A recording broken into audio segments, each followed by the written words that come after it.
JNU में एक नई इबारत लिखी गई। बापसा ने सारे रिकॉर्ड तोड़े। जेएनयू प्रेसिडेंट इलेक्शन में जो राहुल उम्मीदवार थे बापसा के, वो मेरे साथ हैं, वो दलित हैं। और पहली बार ऐसा लग रहा था कि वो एक जेएनयू में जो अंबेडकर युग है उसकी वापसी हुई है। और हुआ भी, सबसे ज़्यादा वोट मिले उन्हें। और अगर आप जेएनयू में छात्र संघ चुनाव के लिहाज से देखेंगे तो बापसा के लिए बड़ी सफलता है।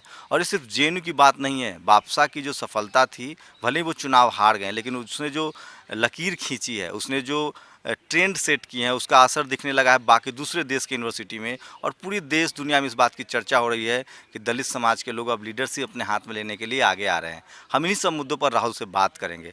राहुल, आप चुनाव भले ही हार गए हो, लेकिन पूरे देश में आपकी चर्चा हो रही है कि राहुल ने जो हिम्मत दिखाया, बापसा ने जिस तरह से चुनाव लड़ा, वो काबिले तारीफ़ है। तो ये सारी प्रेरणा कहाँ से मिली आप लोगों को? पहली बात तो ये प्रेरणा यहाँ से मिली कि जिस तरीके से जो एक अम्बेडकराइट विचारधारा है, वो विचारधारा केवल जेएनयू में नहीं, लेकिन जेएनयू के बाहर खास करके जो एक अम्बेडकरी जो विचारधारा है, उसका एक अपना बोलबाला है। और उस विचारधारा से आते हुए जब हम जेएनयू में देखते हैं कि जिस तरीके से एक यहाँ पे एक जाति का जो डिस्क्रिमिनेशन है, उसको बहुत ही सटल तरीके से टिकाया गया हुआ है। और सवाल है कि जो लोग प्रोग्रेसिविज्म की बात करते हैं, जो लोग अपने आप को जो समानता की बात करते हैं, वो लोग हमने देखा कि उनके लिए समानता केवल इतनी है कि वो किस तरीके से अपनी प्रिविलेजेस को, अपनी चीज़ों को किस तरह से बना के रखें। तो हमने देखा कि जेएनयू के अंदर एक ऐसी बहुत बड़ा गैप है, विचारों का गैप है। जेएनयू में एक लीडरशिप का बहुत बड़ा गैप है। खास करके जो गरीब तबका है, दलित है, आदिवासी है, मुस्लिम है, ओबीसी है, और जो महिलाएं हैं, और भी जो जितना भी ऑप्रेस तबका है, हमने देखा कि उसमें एक लीडरशिप गैप है। और उनका जो डिस्कोर्स है, वो डिस्कोर्स कहीं पे भी नहीं है। एक जो रेटोरिक जो लेफ्ट का बाहर इस देश में रहा है, वही रेटोरिक इस कैंपस में बहुत सालों तक रहा हुआ है। और उस रेटोरिक को इस बार इस कैंपस के लोगों ने, इस कैंपस के जो समानता को चाहते हैं, जो इक्वलिटी की बात करते हैं, सही में जिसे बिलीव करते हैं, उनको लगा कि बप्सा एक ऐसा ऑप्शन है जो इस डिस्कोर्स को आगे लाएगा और जो आइडिया ऑफ इक्वलिटी है विद इन द कैंपस, उसको इंश्योर करेगा। तो जिस तरह से लेफ़्ट का कब्जा रहा है जेएनयू पर, लेफ़्ट कहती है कि मैं इक्वालिटी की बात करता हूँ, हमारे संगठन में जातिवाद की बात नहीं होती है। लेफ़्ट में हमेशा जो प्रेसिडेंट डिबेट होता था उसमें पूरी दुनिया के इशू पर डिस्कस होता था। तो क्या लगता है कि बापसा ने पिछले 2 सालों के अंदर जेएनयू में जो कास्ट को लेकर जो डिस्कोर्स है उसको एस्टैब्लिश किया है? केवल कास्ट के डिस्कोर्स को नहीं, एक एक जिस तरीके से हम बार बार जो कह रहे हैं ऑपरेस यूनिटी का जो डिस्कोर्स है, जो डिस्कोर्स मेरे ख्याल से कोई भी ऑपरेस्ट हो, मुझे लगता है कि उसमें एक क्षमता है कि वो अपनी बात खुद रख सके। इस देश में वामपंथ का जो एक चरित्र और उनका जो एक इतिहास रहा हुआ है, वो इतिहास ये रहा हुआ है कि उन्होंने सभी के बारे में बात करने की कोशिश की, लेकिन अपने प्रिविलेज को उन्होंने नहीं छोड़ा हुआ है। ये लोग बात करते हैं बहुत सारी चीज़ों की। मैं पूछता हूँ, जब आप प्राइवेट प्रॉपर्टी की बात करते हैं, तो आप कास्ट सेंसस की लड़ाई क्यों नहीं लड़ते हैं? हम आपसे पूछना चाहते हैं कि आप अपना प्राइवेट प्रॉपर्टी पूरे देश में, पूरे जग में जग जाहिर कीजिए कि आपके पास कितना प्राइवेट प्रॉपर्टी है। ये जग जाहिर होना चाहिए कि इस देश में वो कौन सा तबका है जिसके पास अभी भी प्रॉपर्टी बची है, और वो कौन सा तबका है जो सालों से वो जिनके पास प्रॉपर्टी या धन दौलत नहीं रही हुई है। इसीलिए हम कहते हैं कि वामपंथ का जो एक डिस्कोर्स है, वो एक हैलो डिस्कोर्स है, एक नैरो डिस्कोर्स है। वो डिस्कोर्स इस देश के मैक्सिमम लोगों के रोज़मर्रा की ज़िंदगी का डिस्कोर्स नहीं है। मैं आपसे एक बात कहना चाहता हूँ कि इस कैंपस में जब आप क्लास की बात करते हैं, हम मानते हैं क्लास है, लेकिन क्या क्लास जो है एब्सोल्यूट फॉर्म में है? मैं बहुत सारे दलित स्टूडेंट को मिलता हूँ, बहुत सारे ओबीसी स्टूडेंट को मिलता हूँ। हो सकता है कि वो एक मध्यम वर्ग से आते हैं, लेकिन वो बताते हैं कि जात के नाम पर उनके साथ विद इन द कैंपस किस तरीके से डिस्क्रिमिनेशन होता है। आप इस तरह मसले को नहीं समझ पाए, वामपंथ ऐसे सब मसले को नहीं समझ पाया है। और इसीलिए बप्सा का जो प्रेजेंस है, वो केवल एक आइडियोलॉजिकल प्रेजेंस नहीं है, और एक एक ऐसा प्रेजेंस है जो रोज़मर्रा की ज़िंदगी से जुड़ा हुआ प्रेजेंस है। तो लेफ्ट का कब्जा रहा है जेएनयू में, कास्ट को लेके जिस तरह की खबरें आती हैं, क्या सचमुच बहुत सारे प्रोफेसर भी लेफ्ट के हैं यहाँ जो लेफ्ट समर्थित हैं, छात्र नेता रहते हैं, उसके बाद भी कास्ट डिस्क्रिमिनेशन है, ये सच्चाई है? और इसको किस तरह से आप लोगों ने ये मैसेज कन्वे किया उन लोगों के बीच जिनको कास्ट की वजह से डिस्क्रिमिनेट किया जाता है? देखिए, हमारे लिए बहुत मुश्किल नहीं था। मुश्किल इसलिए नहीं था कि जो कास्ट का डिस्कोर्स लेफ्ट ने जो कास्ट की लैंग्वेज यहाँ पे चेंज की थी, वो लैंग्वेज हमने दोबारा लाया। और क्योंकि डिस्क्रिमिनेशन तो आपके साथ हो रहा है, आप उसको एक्सपीरियंस कर रहे हैं। अभी सवाल है कि अगर आपके सामने कोई संगठन ऐसा है या कोई लोग ऐसे हैं कि उस डिस्कोर्स की बात कर रहे हैं, उस मुद्दों पर बात कर रहे हैं, तो उनके लिए बहुत आसान हुआ कि वो इस डिस्कोर्स और इस संगठन के साथ जुड़े। और इसीलिए इस कैंपस में एक नया डिस्कोर्स जो चालू हुआ है, मैं आपको एक बात बता देना चाहता हूँ कि इस कैंपस में ना केवल वामपंथी छात्र बट इवन वामपंथी जो फैकल्टीज़ है वो भी बप्सा के खिलाफ है।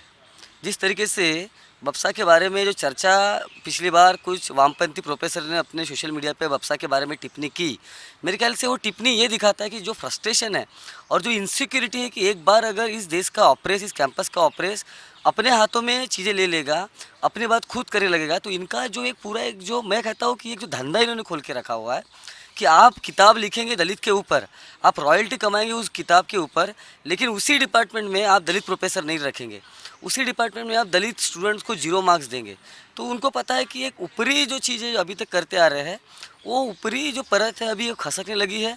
इस कैंपस का जो ऑपरेट स्टूडेंट है, मैं केवल दलित की बात नहीं कर रहा हूँ, मैं कह रहा हूँ कि हर वो मजलूम, हर वो गरीब तबका का स्टूडेंट है जो वर्नाकुलर बैकग्राउंड से आता है, आज इस चीज़ को समझ रहा है कि किस तरीके से एलिट लोगों का कंट्रोल इस कैंपस में आज है, और उसके खिलाफ इस मूवमेंट में बप्सा के साथ देने वाले इस कैंपस में वो पूरा ऑपरेट सेक्शन आज बप्सा के साथ खड़ा है। तो जिस तरह से पहली बार लेफ्ट के जितने सारे धरे थे वो उन्होंने अलायंस करके चुनाव लड़ा, तो क्या लग रहा है, वो कह रहे थे कि हम एबीपी को हराना चाहते हैं, आपको क्या लग रहा था, वो बापसा से डरे हुए थे, उनको बापसा को हराना था?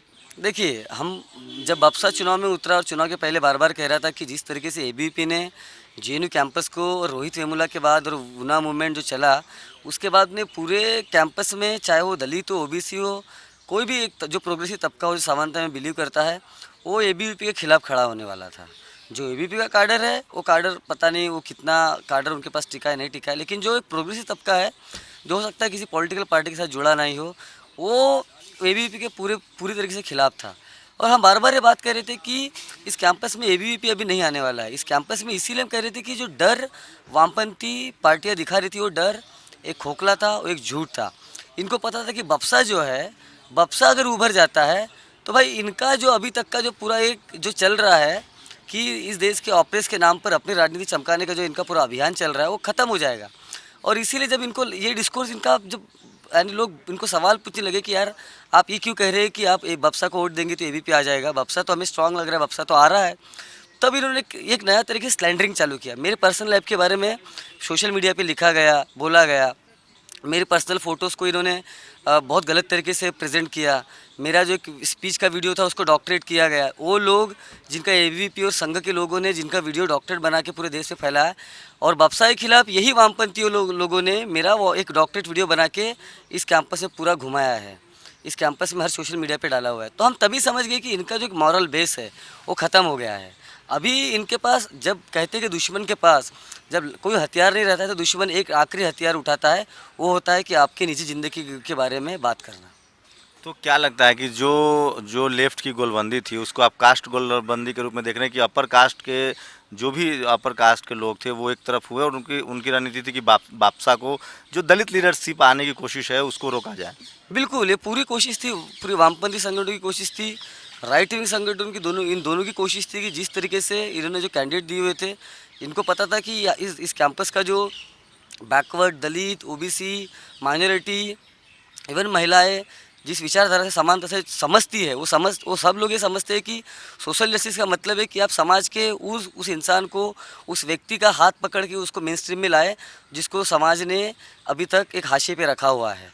लेकिन ये वामपंथी छात्र, हम बार बार कहते हैं कि ये वामपंथ नहीं है, ये ब्राह्मणिकल लेफ्ट है।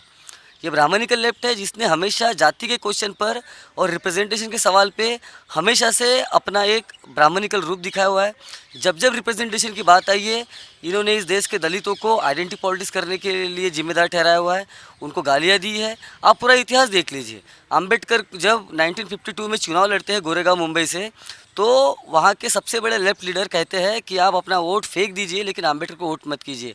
उसी तरीके से आप अगर एमएल का इतिहास देखिए, जो बिहार का एमएल का इतिहास है, जो उनके लीडर है, वो लिखते हैं कि अम्बेडकर वॉज अ बुर्जुआ एजेंट।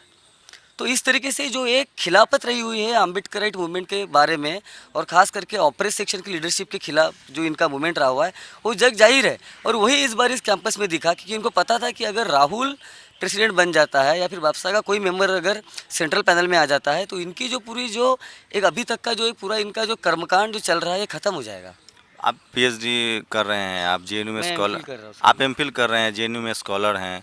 आप पूरे चुनाव में जब देखे तो क्या लगा कि कास्ट के नाम पे भले भी बात ना करे, लेफ्ट एबीपी में बहुत ज़्यादा अंतर नहीं है, वो जब बात दलित की आए, बात जब एससी एसटी की आए, ओबीसी की आए, माइनॉरिटी की आए, तो वो फिर उसी तरह का उनका रवैया होता है।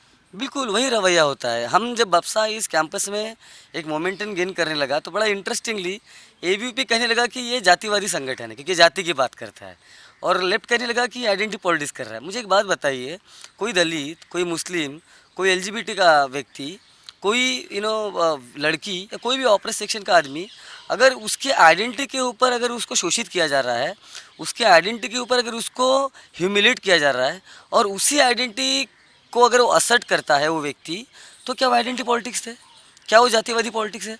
तो ये जो नैरेटिव जो लेफ्ट ने अभी तक इस कैंपस में और कैंपस के बाहर जो नैरेटिव रखा हुआ है, ये नैरेटिव अपने आप में एक ब्राह्मणिकल नैरेटिव है कि आप इस देश के ऑप्रेस को ब्लेम करते हैं उसके उसके ऑप्रेस होने के लिए। तो यही हुआ, जिस तरीके से इस देश का जो एलिट है वो गरीब को उसके गरीबी का कारण ये बताता है कि क्योंकि उसमें कुछ कमियां इसीलिए वो गरीब है। मैं कहता हूँ वो गरीब इसीलिए है क्योंकि आपका सामाजिक स्ट्रक्चर इस तरीके से कि उसकी गरीबी वो बना के रखता है। आपने उसको कोई स्पेस नहीं दिया कि उस गरीबी से वो बाहर निकल सके। और इसीलिए हम कहते हैं कि इस देश के जितने बड़े, मुझे एक लीडर बता दीजिए वामपंथी पूरा मूवमेंट में, या आप इवन राइट विंग पॉलिटिक इसमें या फिर कांग्रेस में, ये कोई दलित लीडर जो केवल दलित का लीडर ना हो, वो सभी का लीडर हो। सीताराम येचुरी सभी के लीडर बन जाते हैं, लेकिन क्या कोई दलित सभी का लीडर बन सकता है? वृंदा करा सभी की लीडर बन जाती है, लेकिन क्या एक दलित औरत सभी की लीडर बन सकती है? तो इसीलिए हम कह रहे हैं कि जब आपको पूछा जाता है कि आपके पुलिस ब्यूरो में दलित का है, ओबीसी का है, माइनॉरिटी का है, तो आप कहते हैं कि आप आइडेंटिटी पॉलिटिक्स कर रहे हैं। तो मेरे ख्याल से ये अपने आप में एक ब्राह्मणिकल है। राहुल को अब कम से कम पूरा देश जान गया है, हम्म। खासकर जो एससी एसटी ओबीसी माइनॉरिटी लोग हैं, उस समाज के लोग उसको अपना अब नेता मानने के लिए तैयार है। तो राहुल जेएनयू से निकलकर उनका अगला अगला पड़ाव क्या होगा? हमारा अगला पड़ाव ये है कि क्योंकि हम एक उस तबके से आते हैं जहाँ पर आज भी लोग रोजी रोटी के लिए स्ट्रगल करते हैं, आज भी पढ़ाई के लिए स्ट्रगल करते हैं, आज भी उनके घरों में ना बिजली है और बहुत सारी दिक्कतें हैं, ह्यूमिलेशन है जाति के नाम पर, धर्म के नाम पर, बहुत सारी बातें हैं। तो मैं समझता हूँ कि मेरी ये नैतिक जिम्मेदारी है, और ये मेरे लिए नैतिक केवल नैतिक जिम्मेदारी नहीं है, ये मेरी रिस्पॉन्सिबिलिटी है कि मैं मेरे समाज में वापस जाऊँ और हमारे समाज के लिए काम करूँ, उन हर व्यक्ति के लिए काम करूँ जो समाज के हाशिए पर टिका हुआ है। और मेरे लिए यही सपना रहा हुआ है, क्योंकि मेरे लिए सपना इसलिए भी रहा हो कि जिस ज़िंदगी से मैं आया हूँ, जिस जिस जातिवाद की ह्यूमिलेशन को मैं अपने पर्सनल ज़िंदगी में सहा हूँ, मेरी माँ को मैं एक जिस जिस जिस कगार पे देखा हूँ, मेरे भाइयों को, मेरे पिता को जिस कगार पे मैंने देखा हूँ, मुझे लगता है वो हमारे समाज का दर्पण है। वो आज मोस्ट जो मैक्सिमम जो लोग हैं, ज़्यादातर लोगों की ज़िंदगी इस तरीके से आज गुजर रही है, जो गरीब समाज से आते, दलित, पिछड़े, आदिवासी, मुस्लिम और बाकी ऑपरेट सेक्शन से लोग आते हैं, उसका रोज़मर्रा का ज़िंदगी का इशू यही है। तो मैं इस देश में आने वाले समय में जो जो भी मेरी जो जो चीज़ जो मैं करने वाला हूँ, यही है कि मैं वापस जाके अपनी पढ़ाई पूरी करके अपने समाज में जाके अपने समाज के लोगों के लिए काम करना चाहता हूँ। और एक संदेश मैं सभी जो स्टूडेंट्स, खास करके जो यंगस्टर्स हैं, जो बैकवर्ड कम्युनिटी से आते हैं, जो शोषित समाज से आते हैं, उनको एक संदेश देना चाहता हूँ कि अपनी लड़ाई आप खुद लड़ना चालू कर दीजिए। ये जो ब्राह्मणिकल लेफ्ट है, इनके ऊपर भरोसा मत कीजिए। ये जो राइट विंग पॉलिटिक्स है, एबीवीपी, इनके ऊपर भरोसा मत कीजिए। ये जो कांग्रेसी लोग हैं, इनके ऊपर भरोसा मत कीजिए। आप अपनी ऑटोनॉमी खुद खड़ी कीजिए, एक ऑपरेस यूनिटी बनाइए। राहुल, ये एक जैसे रोहित वेमुला ने जब खुदकुशी की, उसको खुदकुशी करने के लिए मजबूर किया गया, उसके बाद से देश के तमाम यूनिवर्सिटी में दलित यूनिवर्सिटी के मामले सामने आए। अभी लखनऊ में बीबी यूनिवर्सिटी में 7 दलित छात्रों को रेस्टिकेट कर दिया गया है। तो आप चूंकि जेएनयू में है, जेएनयू की पर पूरे देश की नज़र होती है, तो आप दलित छात्र नेता भी है, आपने चुनाव में भी आप भले चुनाव हार गए हो, लेकिन आपने लोगों का दिल जीता है।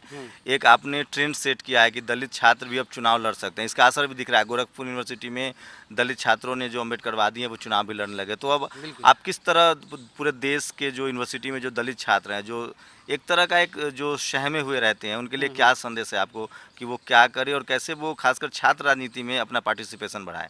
सबसे पहली बात तो जैसे हम ये कह रहे हैं बार बार कि एक नेशनल लेवल पे एक ऑपरेस यूनिटी का जो हमने कॉल दिया हुआ है, एक ऑपरेस यूनिटी पूरे देश से बने। जिस तरीके से स्टूडेंट्स यूनिवर्सिटी में डिस्क्रिमिनेशन सह रहे हैं, वो डिस्क्रिमिनेशन तब तक दूर नहीं होगा जब तक हम अपनी लड़ाई खुद नहीं लड़ेंगे। और हम ये कहते हैं कि बप्सा की तरफ से तो ये तो मूवमेंट चल अभी शुरू 2 साल से जो मूवमेंट शुरू है और इसका जो मोमेंटम जो मिला है हमको, इसको आगे बढ़ाते हुए चाहे किसी भी जगह कोई डिस्क्रिमिनेशन हो, किसी भी छात्र के साथ डिस्क्रिमिनेशन जाति का हो, चाहे धर्म का हो, चाहे लिंग के आधार पर हो, उसके खिलाफ बप्सा अपनी लड़ाई यहाँ से लड़ेगा ही लड़ेगा और उनको पूरा साथ देगा। और आने वाले समय में हम ये कोशिश करेंगे और हमारा ये सपना भी है कि पूरे देश में एक ऑपरेस यूनिटी के नाम पे इस देश के ऑपरेस सेक्शन का यूनिटी बने, ताकि हम पूरे देश में लड़ाई साथ में मिलकर लड़ सकें। तो ये मेरे साथ राहुल थे, जो जेएनयू में छात्र संघ का चुनाव भले ही हार गए हो, लेकिन उन्होंने बहुजन समाज का दिल जीता है और पूरा बहुजन समाज इनको अपने युवा नेता के तौर पे देख रहा है और पूरे देश में चर्चा है, पूरी दुनिया में चर्चा है। क्योंकि इससे पहले खासकर छात्र जो राजनीति में हैं लोग, वो जो डिप्रेस तबके से, जो शोषित तबके से, जो वंचित तबके से हैं, वो लोग चुनाव लड़ने की भी हिम्मत नहीं दिखाते थे। तो राहुल ने कोशिश की है और जो रोहित वेमुला का जो मामला था, जिस तरह से रोहित वेमुला की खुदकुशी के बाद पूरे देश में एक अवेयरनेस बढ़ा और जिस तरह से रोहित वेमुला की खुदकुशी के बाद पूरे देश में एक जागरूकता आई है और रोहित वेमुला की जो कुर्बानी है उसको आगे बढ़ाना चाहते हैं। रोहित की भी कोशिश है कि रोहित की कुर्बानी बेकार न जाए और कम से कम उस समाज में, उस तबके में, उस बहुजन समाज में चिंगारी भरी जाए, आवाज़ भरी जाए जो आज भी शोषित और वंचित हैं। कैमरामैन रैन के साथ शंभू कुमार सिंह, नेशनल दस्तक, जेएनयू।